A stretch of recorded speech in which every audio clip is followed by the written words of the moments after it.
Hi, I'm Sari Sudhakaran. A lot of people mistakenly think if everything in a frame is in focus, it's always deep focus. That's not always the case. Deep focus cinematography demands the consistent use of a large depth of field, no matter what the focal length or action. In this shot from Run, directed by Akira Kurosawa, everything is in focus, as practically as can be. This deep focus shot is relatively easy because filming with a wide-angle lens automatically gives you greater depth of field. That's more things in the foreground and background falling in focus. Filming with a telephoto lens makes it a lot harder because your depth of field is low. A cinematographer has to do something special to get everything in focus. Both shots define deep focus cinematography when used in combination. But if you only see wide-angle establishing shots, we don't always call it deep focus cinematography. To achieve deep focus, you have to stop down the aperture to increase your depth of field, so that everything, regardless of where they are physically, is equally sharp, or equally in focus. This is a lot harder than it looks. In many respects, deep focus is similar to sketching. When we sketch, everything's sharp. You need some skill in blurring out details in a sketch. Our eyes also work the same way. Everything's always equally sharp, even when our attention is not on it. However, our eyes are selective in isolating what it is looking at among a sea of equally sharp things. We just change attention from one thing to the next, similar to how you can scan a painting hung on a wall. It's all great when you're talking about a photograph or a painting that the audience has time to study. In film, every second has 24 frames, and there's no time to study anything deeply. Moreover, shots from various angles are presented in succession. Most people in the audience focus their attention on the actors and performances. Only a negligible few will look at what's happening in the background, even if it were sharp. That's why it's perfectly acceptable for the background to be blurred, even completely unrecognizable. It's just not important enough. This is called shallow depth of field, and is the accepted norm followed by most filmmakers. Many would even go as far as to say this is cinematic. This is a big reason why filmmakers don't opt for deep focus, but that's not all. There are other roadblocks as well. The aperture selected by the cinematographer will dictate the depth of field. If you want more depth of field, you have to stop down the aperture. This means you have to add more light. Adding light means more light fixtures, greater power demands and more manpower, and more time to set up everything. Getting deep focus consistently throughout a feature film significantly increases the cost of production. You can imagine why deep focus is not popular among producers. Before you get the wrong idea, both deep focus and shallow focus can be tastefully done, and both can be done poorly. Some of you might be thinking, why add more light? Why not just compensate with the shutter speed, as is done in photography? In cinematography, the shutter speed is fixed most of the time. Check out my videos on exposure and shutter speeds to understand why. The only two things you can practically do is to raise the ISO or add more light. Adding light costs time and money, and raising the ISO increases noise and reduces the dynamic range of most cameras. The last big roadblock is something called diffraction.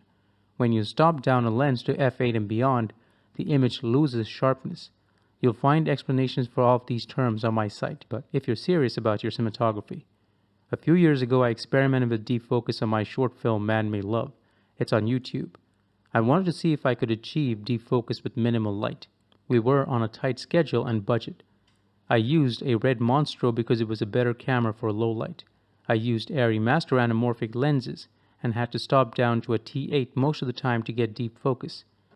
This is why I was forced to raise the ISO to 6400 to get a barely usable exposure. Any higher and the image looked bad. Without adding light, it would have been hopeless. And to make it harder, I used telephoto lenses, because that's what I like. Using wider lenses would have made life a lot easier. It would have also been easier to open up the aperture and blur out the background. Many people would have considered that more cinematic, but not me. You can study the results for yourself and see how hard it is to achieve deep focus. From a practical perspective, shallow depth of field can hide poor or low-budget set design or locations. It can isolate the subject better, and you also need less light. This is why shallow depth of field is easy, and deep focus is rare. Yet, a few directors over the ages have mastered the art of deep focus. Orson Welles is a great example. I've made a few videos on his work, and I urge you to watch them, as well as the video on cinematographer Greg Toland, who was a pioneer of deep focus cinematography.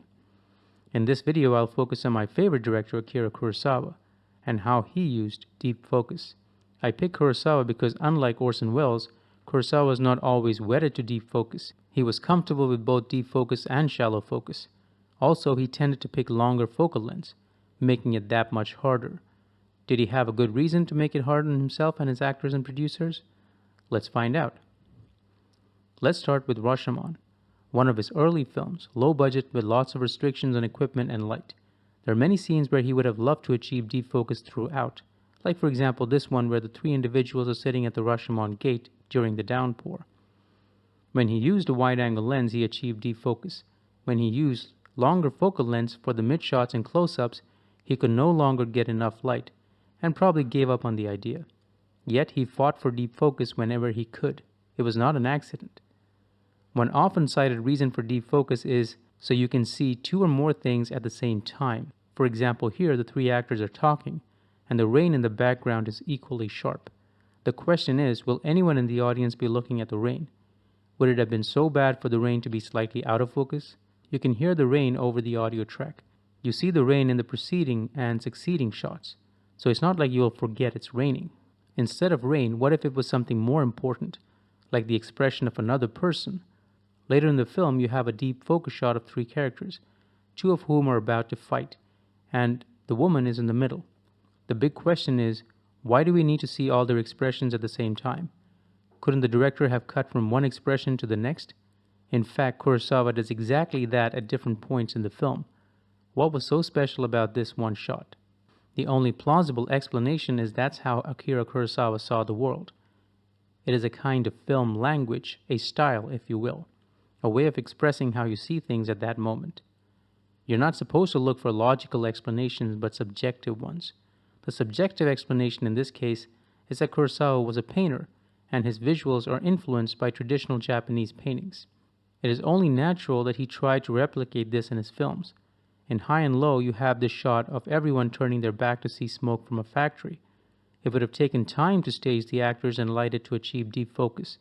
Yet that's how he saw the world, like a painting.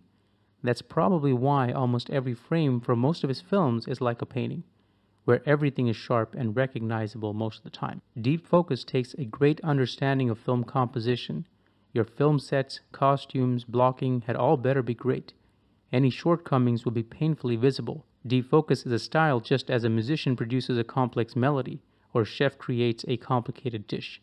Deep focus cinematography is a different sensory experience. As Kurosawa progressed in his career, his use of deep focus became more pronounced. In Yojimbo, he uses deep focus with great skill. It allowed Kurosawa to create a world in a pictorial style only he could imagine, and he wanted to communicate that to us. That's as good a reason as any to enjoy deep focus cinematography. If you like this video, please share it with everyone you know. That's true deep focus.